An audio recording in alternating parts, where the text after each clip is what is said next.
পশ্চিমবঙ্গ সরকারের শিল্পী mobile number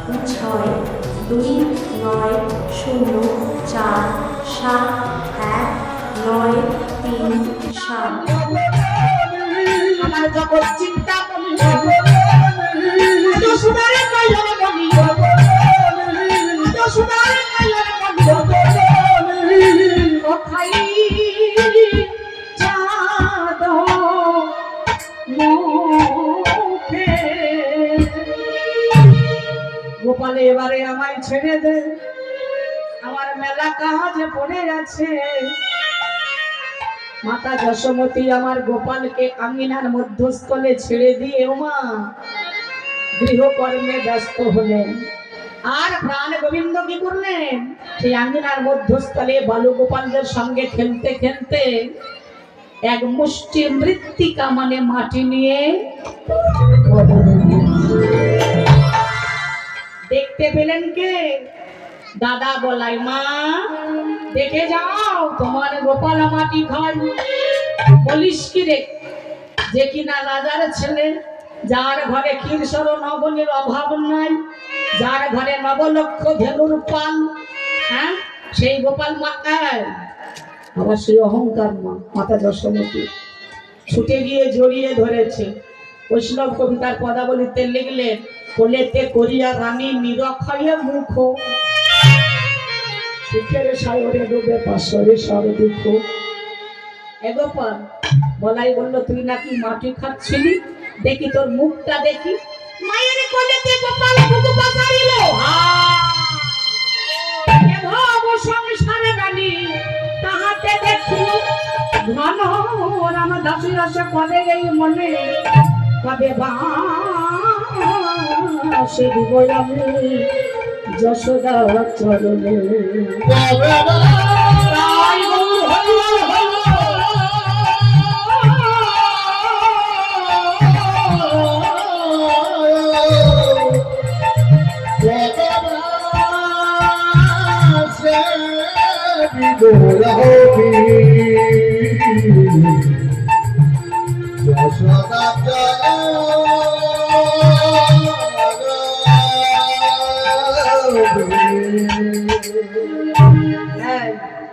আমার দিকে কাকা বলাই বললো তুই নাকি মাটি কাটছিলি, দেখি তোর বদনটা দেখি। যেই গোপাল হাঁ করেছে বদনটা বারণ করেছে। বদনের মধ্যে দেখতে পেলেন মা বিশ্ব ব্রহ্মাণ্ড। কেন দেখালেন? মায়ের ভ্রম, কথা না মা, মায়ের ভ্রম দূর করার জন্য। কীর্তন মানে শুধু লীলাপালা গাইলাম, ধের ধের করে নাচলাম, এর কীর্তন বলে না। ভালো করে মন দিয়ে শুনবেন। বিশ্ব ব্রহ্মাণ্ড গোপালের বদনের মধ্যে মাতা যশোমতী দেখতে পেলেন। মাকে কেন দেখালেন? মায়ের ভ্রম দূর করার জন্য। যেমন ভাবে আপনারা জানবেন, কুরুক্ষেত্রের যুদ্ধের প্রারম্ভে কুরুক্ষেত্রের মাঠে অর্জুনকে ভগবান দেখিয়েছিলেন বিশ্বরূপ, বিরাট রূপ, তাই না? কেন? স্বজন বান্ধব হারানোর মোহ দূর করার জন্য। প্রথমে অর্জুন কৃষ্ণকে বলেছিলেন, সখা রথটা নিয়ে একবার সম্মুখ সমরে দাঁড় করাও তো দেখি, আমি দেখতে চাই কোন মহারথীরা যুদ্ধ করতে আসে। যেই ভগবান কৃষ্ণ অর্জুনের রথের সারথি হয়ে রথটা টানতে টানতে ওমা কুরুক্ষেত্রের মাঠে সম্মুখ সমরে দাঁড় করালেন, অর্জুনের একগাল মাছ। যেদিকে তাকায় সব আপনজন, কেউ দাদা, কেউ দাদা ভাই, কেউ কাকা, কেউ কাকা ভাই, কেউ গুরু, কেউ গুরু পুত্র, কেউ দাদু। মনে মনে ভাবলেন, হায় রে, এই আপনজনদের মেরে আমি রাজা হব না, কখনো না। তাই বান আর তুনগুলো কৃষ্ণ চরণে রেখে বলছে, সখা আমি আসি। দাঁড়াও, আসি মানে? বলে আমি যুদ্ধ করব না। বলে কেন? তুমি ক্ষত্রিয়, তোমার কর্তব্য যুদ্ধ করে দেশে শান্তি ফিরিয়ে আনা। জগৎকে এটাই শেখালেন, কর্তব্য কর্ম যাহা তাহাই হলো ধর্ম। হে পার্থ, তোমার কর্তব্য কর্ম হতে তুমি বিচ্যুত হইও না। তুমি এদের মারার কে?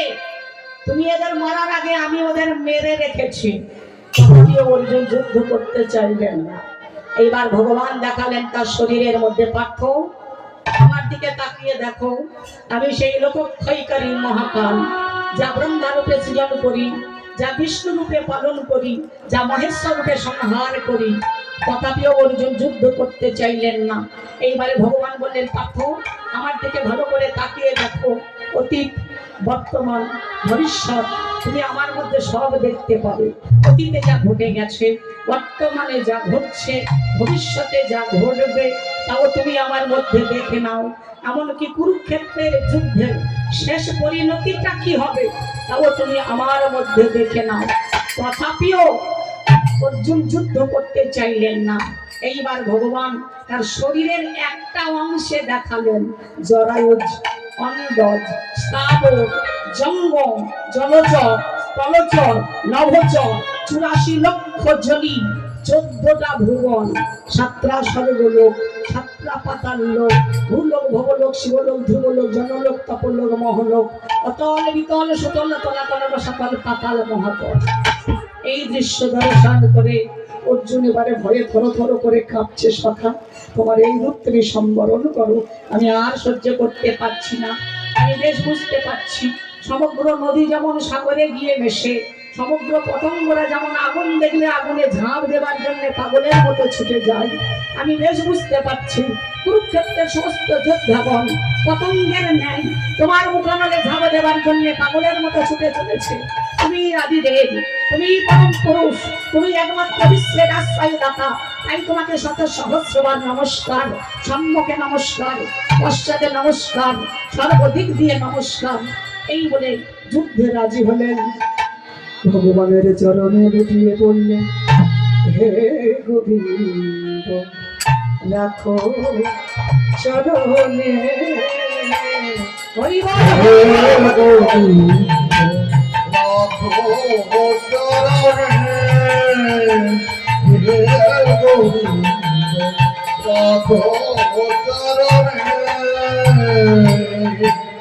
চরণে, শরণাগত তবু চরণে শরণাগত সরদা আসি তো জানে,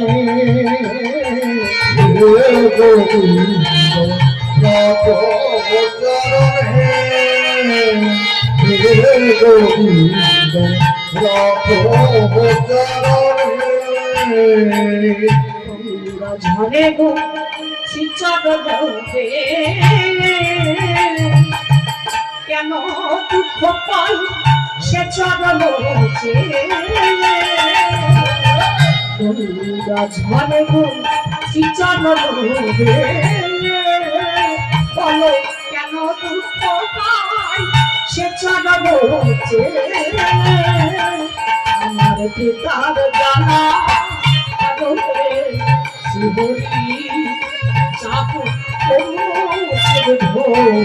নয়নে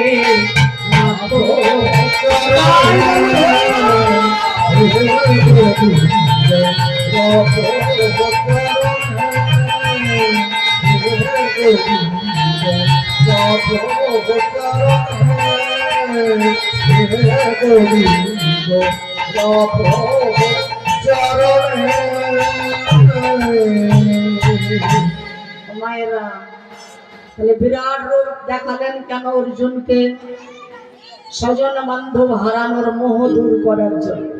ওই যে বলছিলেন না, সব আপন জন, যেদিকে তাকাই সব আপন জন, এদের মেরে আমি রাজা হতে পারবো না, রাজা হতে চাই না।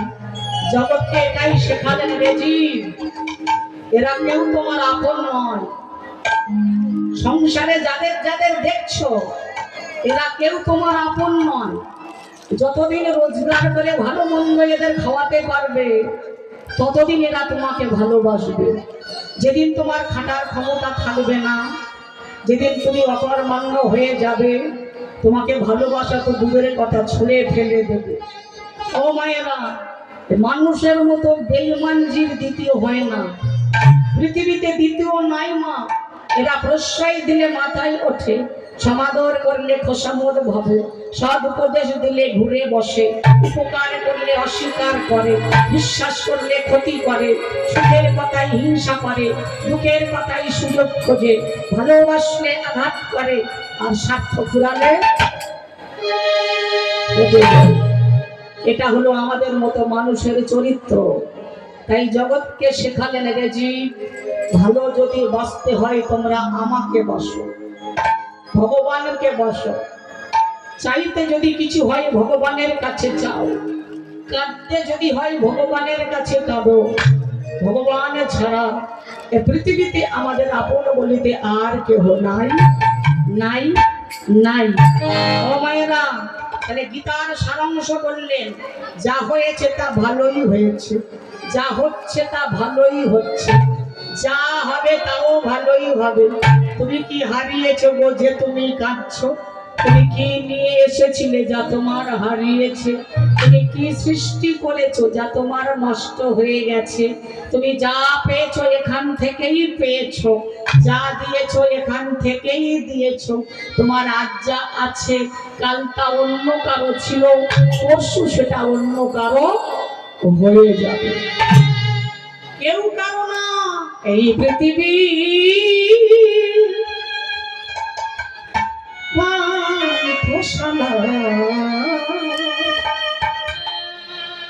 কেহ আসে কেহ যায়, কেহ আসে কেহ যায়।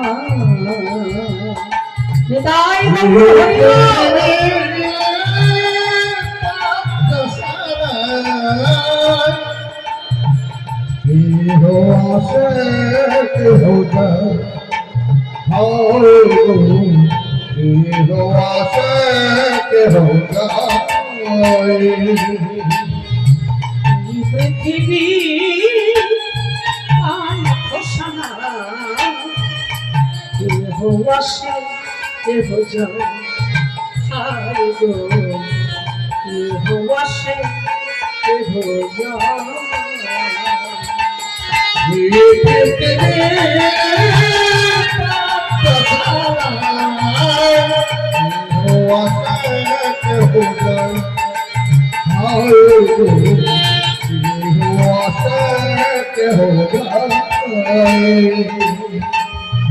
কত আশা নিয়ে আসি এই ভবে, সবই কিছু রেখে চলে যেতে হবে। কত আশা নিয়ে আসি এই ভবে, সবই কিছু রেখে চলে যেতে হবে। কত আশা নিয়ে আসি এই ভবে, সবই কিছু রেখে চলে যেতে হবে। কত আশা নিয়ে আসি এই ভবে, সবই কিছু রেখে চলে যেতে হবে। কেহ কারো পারে ফিরিয়া না চাই, কেহ আসে কেহ যায়, কেহ আসে কেহ যায়।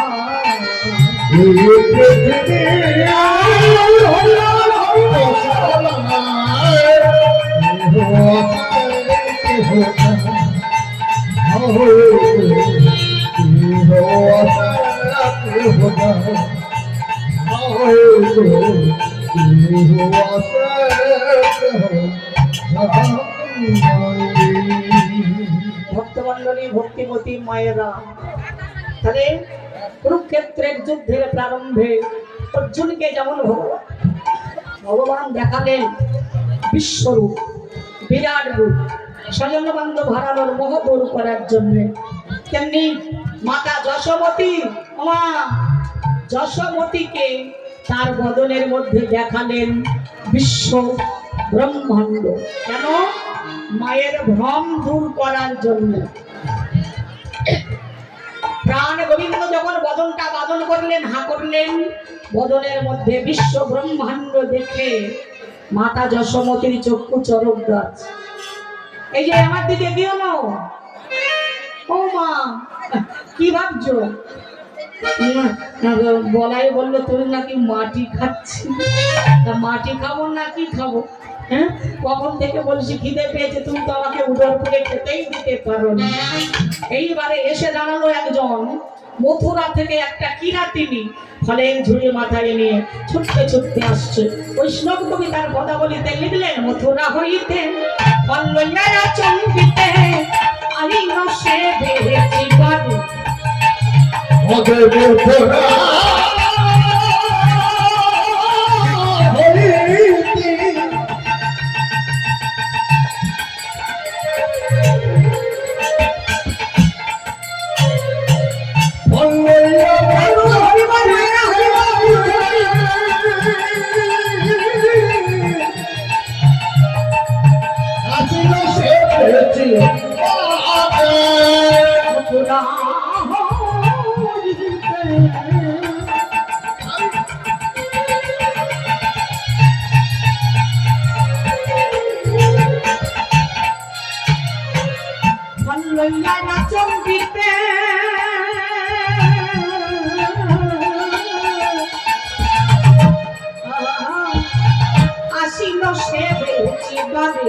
হরি হরি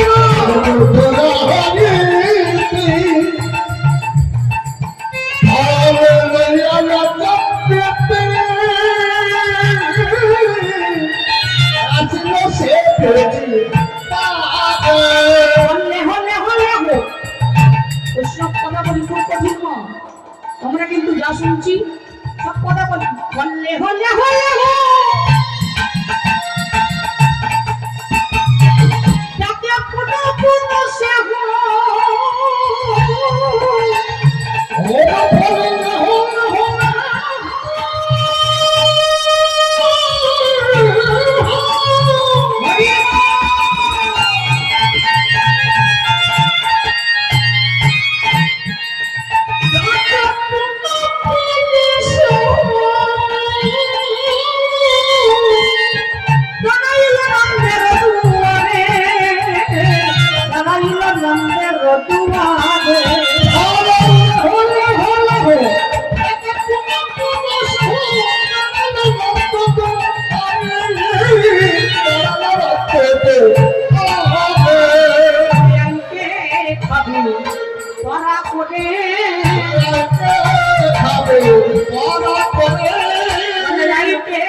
প্রাণে গোবিন্দ আমার ছুটে গিয়ে কিরাতিনীর সামনে দাঁড়িয়েছ। মা, আমাকে দুটো ফল দাও না, আমার বড় খিদে। এই কে রে তুই?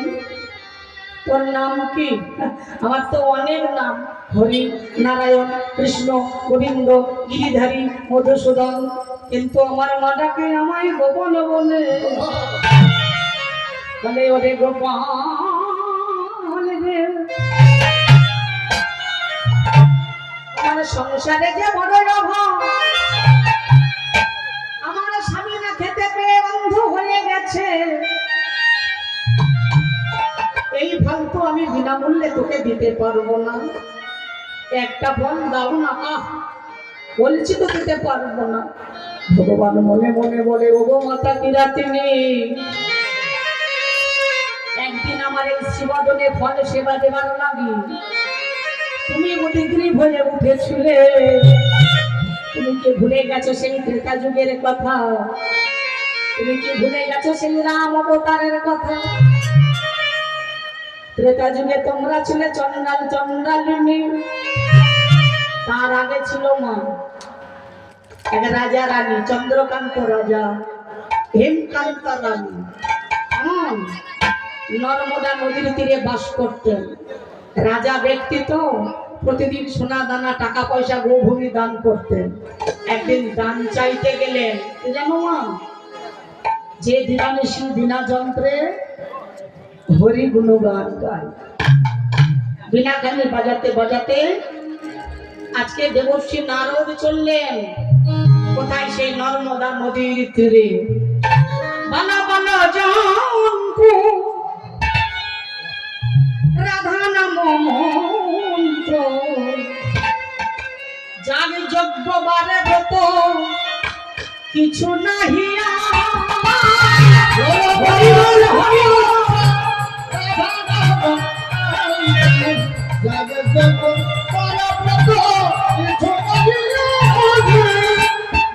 বলো রাধা নাম মন্ত্র, যাগ যজ্ঞ বারে ব্রত কিছু নাহিয়া,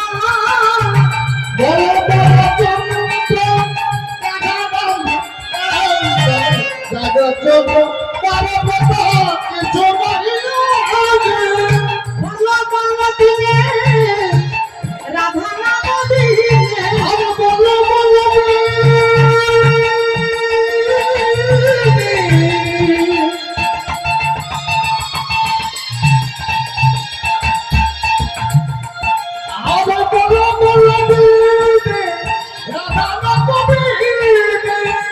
এই ত্রিভুবনে সকলি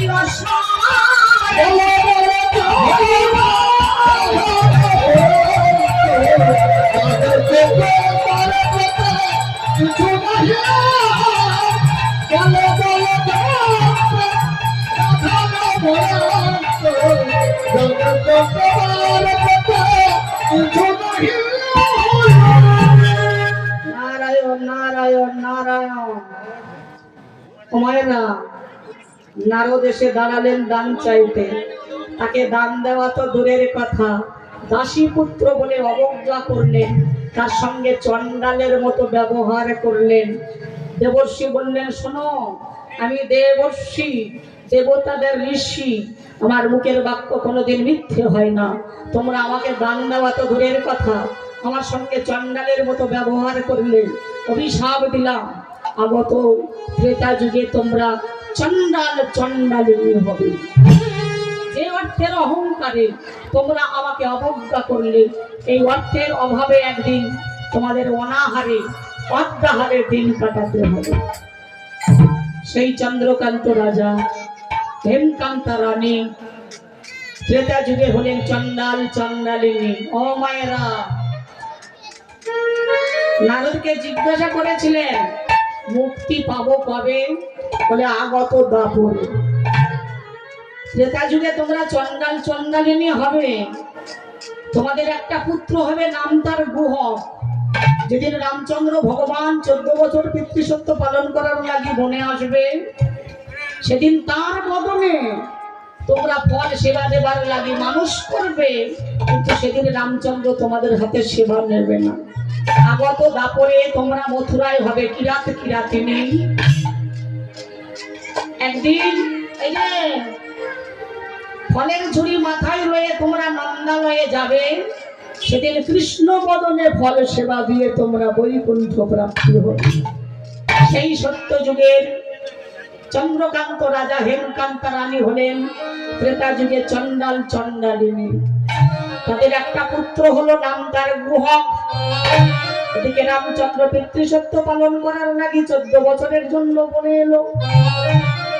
গুহকের সঙ্গে রামচন্দ্র মিতালি পাঠালো। গুহকের মা বলে, হে প্রভু রামচন্দ্র, তুমি যখন আমার পুত্রের সঙ্গে মিতালি পাঠালে, তুমি আমার পুত্র সম, আমি তোমার মাতৃ সম। বনে বনে অকারণে না ঘুরে এসো, আমার কুটিরে এসো। হয়তো তোমাকে অন্ন সেবা দিতে পারবো না, তবে কথা দিলাম বন থেকে পাকা পাকা রসালো রসালো ফল চয়ন করে তোমায় সেবা দেব। সেদিন রামচন্দ্র বলেছিলেন, মা, পিতৃসত্য পালন করার লাগি আমি 14 বছরের জন্য বনে এসেছি, কোনো গ্রাম বা পুরে আমি প্রবেশ করতে পারবো না, তাহলে আমার প্রতিজ্ঞা ভঙ্গ হয়ে যাবে। তবে তুমি যখন আমার বদনে ফলে সেবা দেবার লাগে মানুষ করলে, কথা দিলাম আগত দাপরে আমি হব কৃষ্ণ, তুমি আর তোমার স্বামী হবে মথুরায় কিরাত কিরাতিনী। একদিন ফলের ঝুড়ি মাথায় নিয়ে নন্দালয়ে গিয়ে আমার বদনে ফল সেবা দিয়ে তোমরা বৈকুণ্ঠ প্রাপ্তি হবে। সেই চন্ডাল চন্ডালিনী মথুরায় হলেন কিরাত কিরাতিনী দাপর যুগে। আজকে ফলের ঝুড়ি মাথায় নিয়েই যে নন্দালয়ে দাঁড়িয়েছে ভগবান কৃষ্ণ। কাঙালের ভগবান তো পর পেতে দাঁড়িয়েছে, দাও না একটা ফল। বলছে তো আমার সংসারে বড় অভাব, বিনামূল্যে তোকে দিতে পারবো না। দেবে না বলে না, দেবে না বলে না, যেই বলেছে দেব না দেব না, ও বাবা আঙিনার মধ্যস্থলে ধান শুকনো হচ্ছিল, ভগবান কৃষ্ণ এক মুষ্টি ধান নিয়ে কিরাতিনীর ঝুড়িতে দিয়েছে। পরপুরে কিরাতিনী ফল দিলেন, কিন্তু যেই কিরাতিনীর ঝুড়িতে ধান দিলেন, বৈকুণ্ঠের লক্ষ্মী হাহাকার করে উঠলেন, প্রভু তুমি কি করলে প্রভু? আমাকে শেষ পর্যন্ত একটা কিরাতিনীর ঘরে বর্জন করলে। কি করি বলো, যে বিনা স্বার্থে নিঃস্বার্থে আমার বদলে ফল তুলে দেয় আমাকে সেবা দেবার লাগে, তাকে কি আমি কিছু না দিয়ে থাকতে পারি? জগৎকে এটাই শেখালেন রেজিব, যে আমাকে এতটুকু দেন তার বিনিময়ে আমি তাকে এত দিয়ে থাকি। আপনারা জানবেন বাবা, যেদিন পঞ্চপাণ্ডবরা দ্রৌপদীকে নিয়ে বন ভোজনে গিয়েছিলেন, রন্ধনের ব্যবস্থা চলছে, দ্রৌপদী রন্ধনে নিযুক্ত, তাকে সাহায্য করছেন অর্জুন। ভীম বড় বড় গাছের গুড়ি আনছে, নকুল জল আনছে, আর ভগবান কৃষ্ণ একটা শালিত বটিতে বসে বসে সবজি কাটছে। সবজি কাটিতে কাটিতে কাটিতে কাটিতে কৃষ্ণের একটা আঙুল গেল কেটে।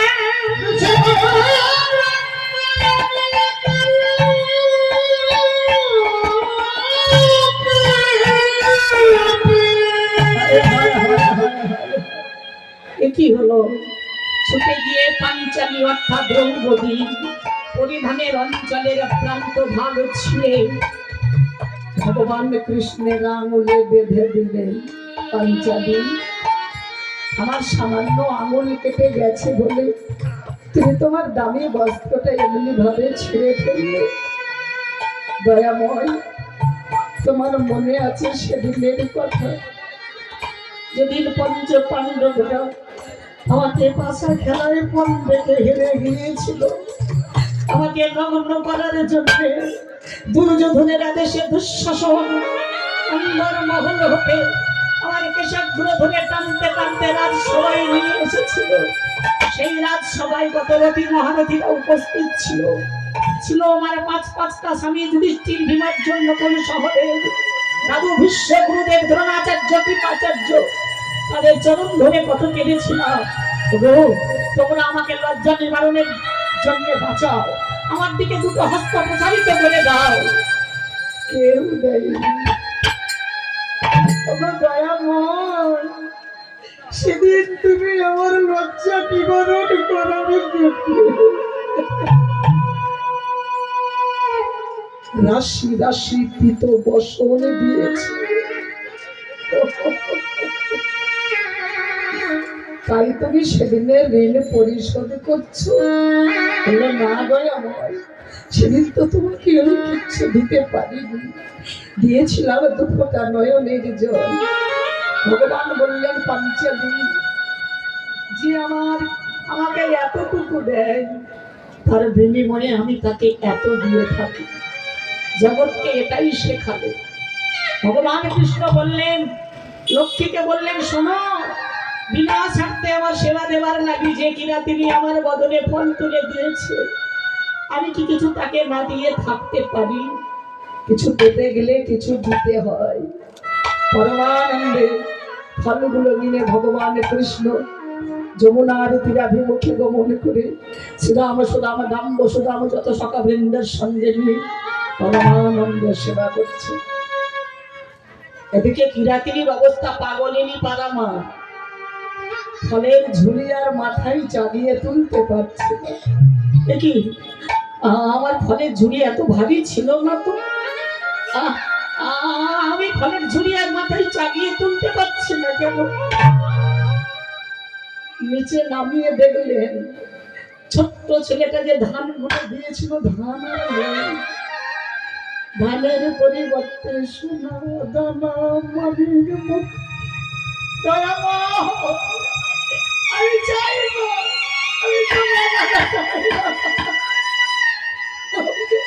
অর্থ পেলে তোমায় ভুলে যাবো, দয়াবো। আমি সোনা দানা চাই না, তুমি কোথায়?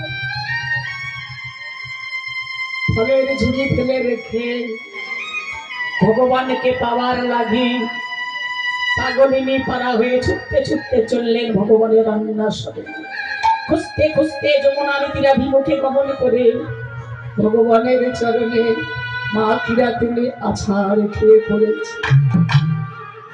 তীর মেধা পাখি যেমন তীর বিদ্ধ হয়ে ছটফট করে, বস্ত্রহারা বৎসহারা হরিণ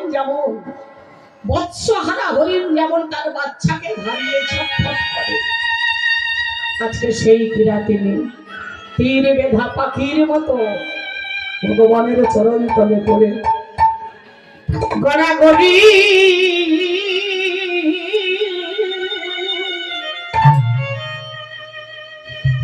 দিতে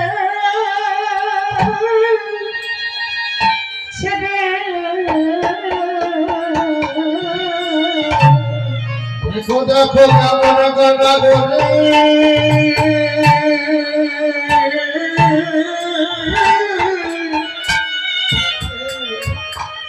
গড়াগড়ি দিতে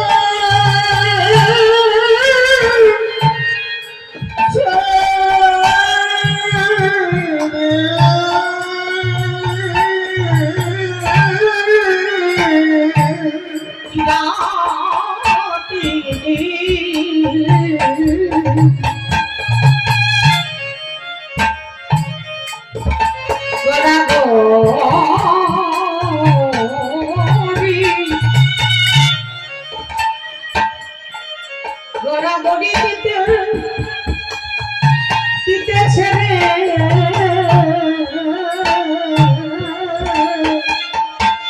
ওগো কিরাতে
গড়াগড়ি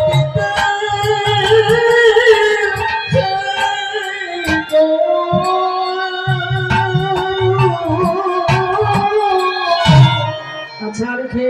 ভগবানের চরণে দয়াময়, তবু চরণে বড় অন্যায় করেছি, অবিচার করেছি, আমি তো তোমায় চিনতে পারিনি। তাই তো তোমার বদলে আমি ফল তুলে দিতে সংকোচ করেছিলাম। তুমি আমাকে নিজ গুণে কৃপা করে ক্ষমা করো দয়াময়। আমি ছোট জাত বলে সবাই যে আমাকে ঘেন্না করে, তুমি আমাকে ঘেন্নার হাত থেকে বাঁচাও দয়াময়। ভগবান বললেন, মা, এ জগতে যার পয়সা আছে সে যত দুশ্চরিত্র হোক না কেন, লম্পট হোক না কেন, তবু তাকে বাবু বলে সবাই সম্বোধন করে। কিন্তু যার পয়সা নেই সে যত সজ্জন ব্যক্তি হোক না কেন, তাকে কেউ মানুষ বলে মনে করে না। আজ তোমাকে এত এত ঐশ্বর্য দেব যে তোমাকে ঘেন্না করা তো দূরের কথা, সবাই তোমাকে মাথায় করে দেবে।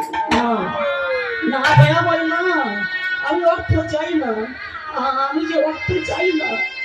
মা, কিছু পেতে গেলে কিছু দিতে হয়। আমি বললাম, আমি বলছি, তুমি অতল অতল ঐশ্বর্য পাবে। এই বৃন্দাবন থেকে 5 কিলোমিটার দূরে জামলা গ্রামে গিয়ে তোমরা অতল ঐশ্বর্য পেয়ে রাজকীয় ভাবে জীবন যাপন করবে। অন্তিমকালে আমার শরণাপন্ন হবে, দেহান্তরের পরে তোমাদের আমার চরণ তলে স্থান হবে। ভক্তমণ্ডলী, ভক্তিমতী মায়েরা, আজকে সেই কিনা তিনি ভগবানের কৃপায় অতল ঐশ্বর্য পেয়ে জামুদা গ্রামে গিয়ে রাজকীয় ভাবে তারা জীবন যাপন করতে করতে মারা গেলেন। ভগবানের চরণে তাদের স্থান হলো। তাহলে ভগবানের কাছে হাত পেতে কিছু চাইতে হয় না, মন্দিরে মসজিদে ছুটে যেতে লাগে না। মা, ডাকার মতো ডাকলে ভগবান নিজে ছুটে আসে ভক্তের কাছে, ভক্তের মনোবাসনা পূর্ণ করতে। তাহলে ভক্তি যার, ভগবান তার। কেমন? ভক্তি ছাড়া ভগবত কৃপা পাওয়া যাবে না। আপনারা শুনছেন ভগবান কৃষ্ণের বাল্যলীলা। কেমন? একদিন মাতা যশোমতী রোহিণীকে সঙ্গে নিয়ে যমুনার তীরে গেছে। মা বৈষ্ণব কবিতার পদাবলিতে লিখলেন, যমুনার জলে গেলা যশোদা রোহিণী, শূন্য ঘর পাইয়া লুটে খেল শরণনী। শেখের হাড়িতে মাতা যশোমতী নবনী তুলে রেখেছিল। মা কিরকম করে পাচ্ছে, পিড়ির উপর পিড়ি উদুখল দিয়া, তথাপি নবনী ভণ্ড লাগি না পাইয়া। পিড়ির উপর পিড়ি উদুখল দিয়েছে, তার উপর উঠেছে, হাত পাচ্ছে না, হাতে ছিল বাঁশি।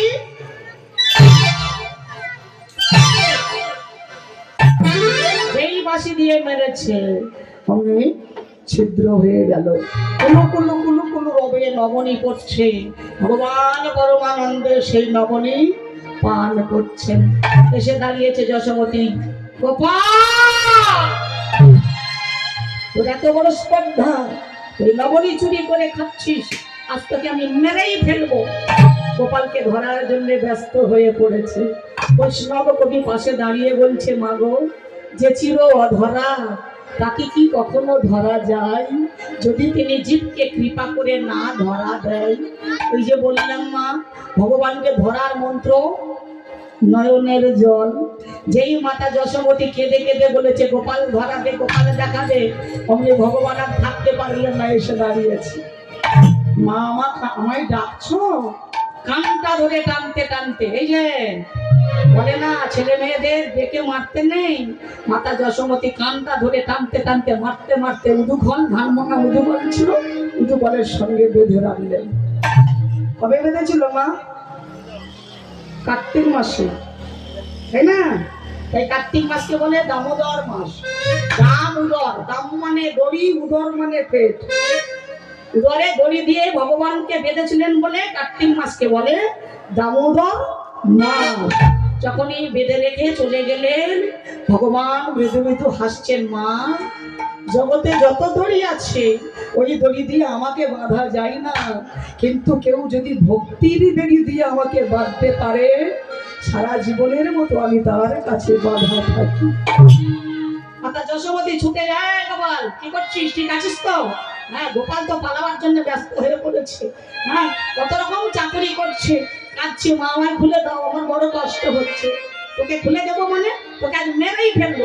আবার মারতে আরম্ভ করলো, চরণ দুটো জড়িয়ে ধরেছে। আধা মাদে মাদিস মা,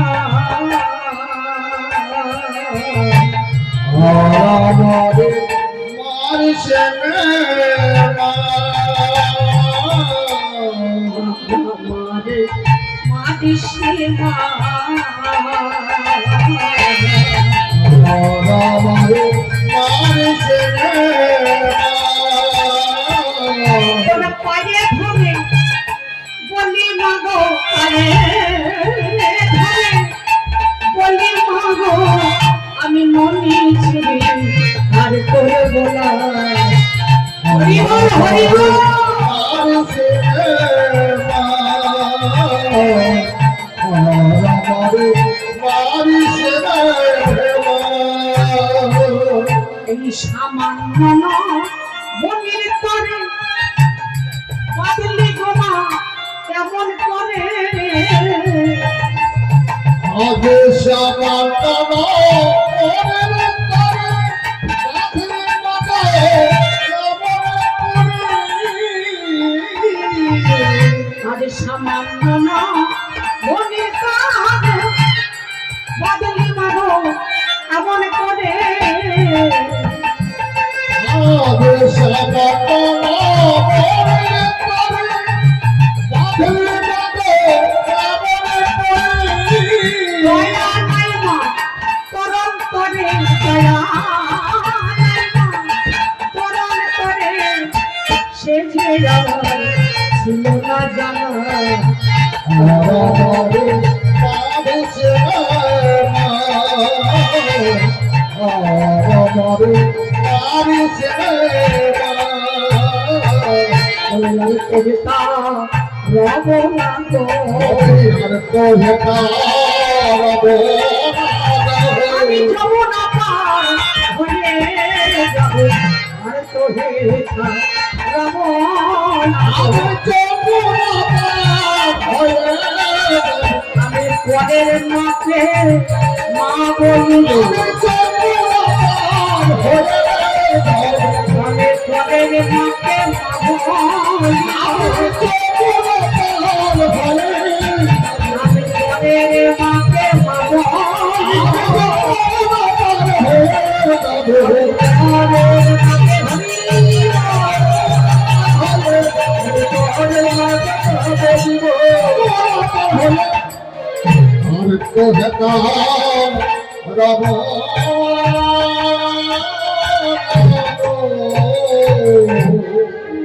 মা আমার গোপালকে বেশ করে মেরে গৃহকর্মে ব্যস্ত হলেন। ভগবান সেই উদুফল সমেত পড়ে গিয়ে নন্দের আঙিনায় ছিল জামালার্জুন বৃক্ষ, একটা মূলে দুটো বৃক্ষ জামালার্জুন। ওমা সেই গাছে গিয়ে ধাক্কা দিয়েছে, যেই ধাক্কা দিয়েছেন ভগবানের অঙ্গের পরশ পেয়ে জামালার্জুন বৃক্ষ দুটো ধরাশায়ী হয়ে গেল।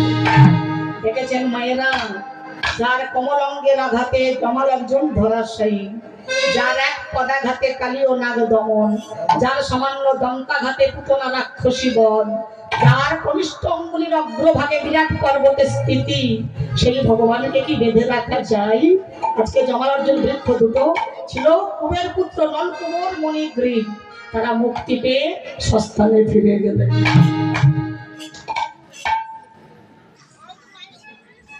হরে কৃষ্ণ, জয় নিতাই। আজকে আলপনাদির কীর্তন শুনে আমাদের বাড়ির ভাই বোন যারা আমরা ছিলাম সবাই মিলে তো ভিক্ষা করে করে মোটামুটি 900 টাকা হয়েছে। আর 100 টাকা হয়ে যেন ভালো হতো, ধরে ওঠেনি আর কি করা যাবে। ও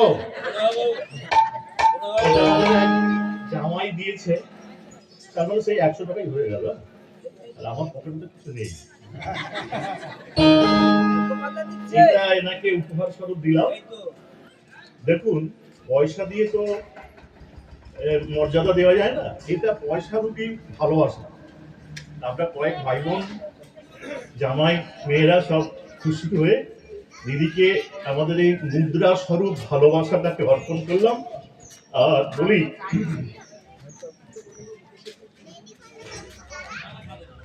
আমাকে ওরা বলে দিল একটু পিছনে গাইতে, আর আপনি বলছেন গান আছে চলে যাবো। আমি এবার কোনটা বলবো?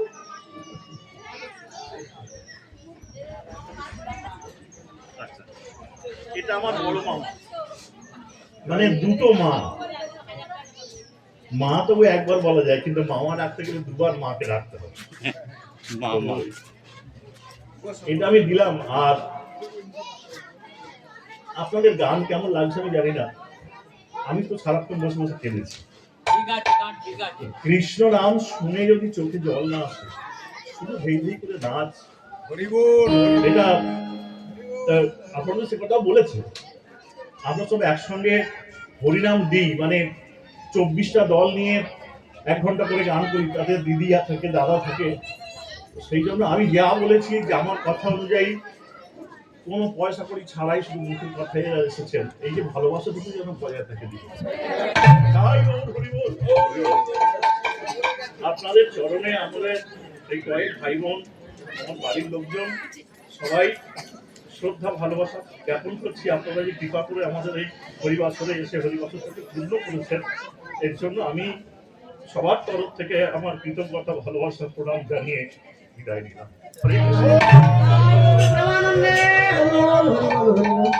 ভক্তমন্ডলী, ভক্তিমতী মায়েরা, আজকে জমালতের বৃক্ষটুকু ধরাশয়ী হয়ে গেল। কুবের পুত্র নলকুবের মণিগ্রীব ছিল। এরা একদিন আপন আপন ভাইজাদের নিয়ে এক জলাশয়ে নগ্ন হয়ে স্নান কেলি করছিল। যাচ্ছিলেন রাস্তা দিয়ে দেবর্ষী নারদ। তাকে দেখে লজ্জাবোধ হলো না, তাকে দেখে বৃক্ষের ন্যায় দাঁড়িয়ে রইলেন। দেবর্ষী নারদ অভিশাপ দিয়েছিলেন, পরজন্মে তোমরা বৃক্ষজনিতে জন্ম নেবে, মুক্তি পাবো কবে? বললো তোমরা আগত দাপরে বৃন্দাবনে নন্দের আঙিনায় জমালার্জুন বৃক্ষ হবে, যেদিন ভগবানের পরশ পাবে তোমরা সেদিন বৃক্ষজনী হতে মুক্তি পেয়ে আবার স্বস্থানে ফিরে আসবে। এমনি ভাবে ভগবান বাল্যকালে কত লীলা করেছিলেন। কখনো কখনো শ্রাবণ মাসের পূর্ণিমা তিথিতে খেলেছিলেন ঝুলন খেলা, কখনো কখনো ব্রজগোপীদের নিয়ে কার্তিক মাসের পূর্ণিমা তিথিতে খেলেছিলেন রাস খেলা, কখনো কখনো ব্রজগোপীদের নিয়ে ফাল্গুন মাসের পূর্ণিমা তিথিতে খেলেছিলেন দোল খেলা। এমনি ভাবে বাল্যকালে সমগ্র বৃন্দাবনে আনন্দ লীলার বান ডেকেছিল। মায়েরা ঠিক দেখতে দেখতে যখন আনন্দ লীলার বান ডাকলো, হঠাৎ নেমে এলো শোকের ছায়া। অক্রুর মুনি, রাধে রাধে, বেশিক্ষণ থাকবো না, আমার ধামুয়ায় গান আছে, একটু তাড়াতাড়ি যাবো। মায়েরা তবু মায়েরা একটু নাচবেন তো, 2-4টি গান আমি গাইবো। আজকে লক্ষ্য করবেন মায়েরা, আজকে অক্রুর মুনি কংসের ধনুর্যজ্ঞের জন্য রথ নিয়ে এলেন রামকৃষ্ণকে নিয়ে যাওয়ার জন্য। আর সেই রথে আরোহণ করে রামকৃষ্ণ আজকে মথুরায় চলে গেলেন। বৈষ্ণব করে দাঁড়িয়ে বললেন, দেখো দেখো ব্রজ ছেড়ে ব্রজের কানায় চলে মথুরায়। হরি বল হরি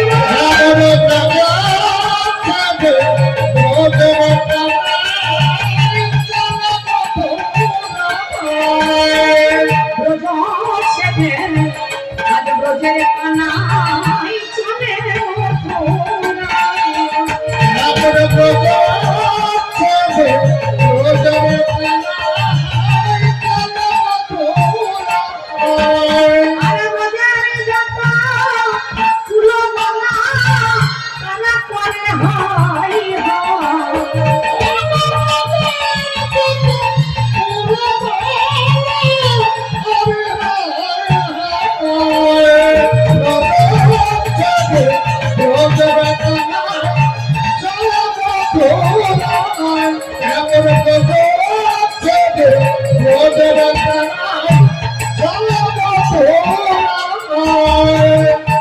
শুনেছি মা নন্দরানী বেঁধেছিল কৃষ্ণের যুগল পানি।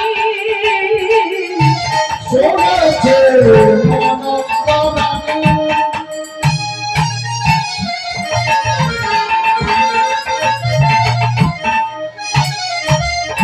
বেঁধেছিল কৃষ্ণের যুগল পানি।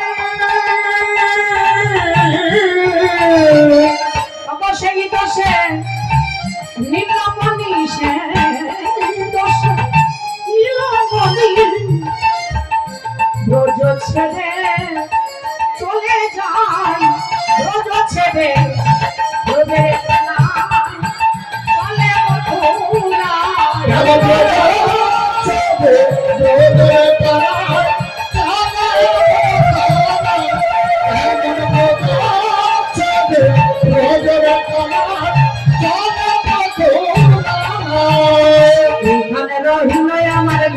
মাধবী লীলা গো মাধবী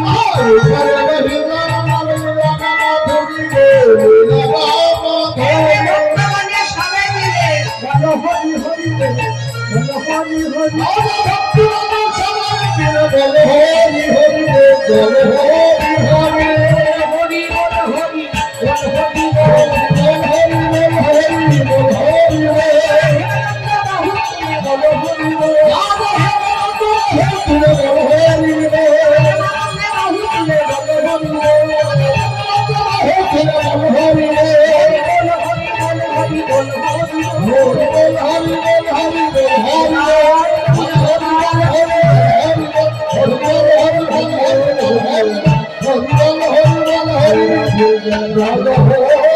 Hare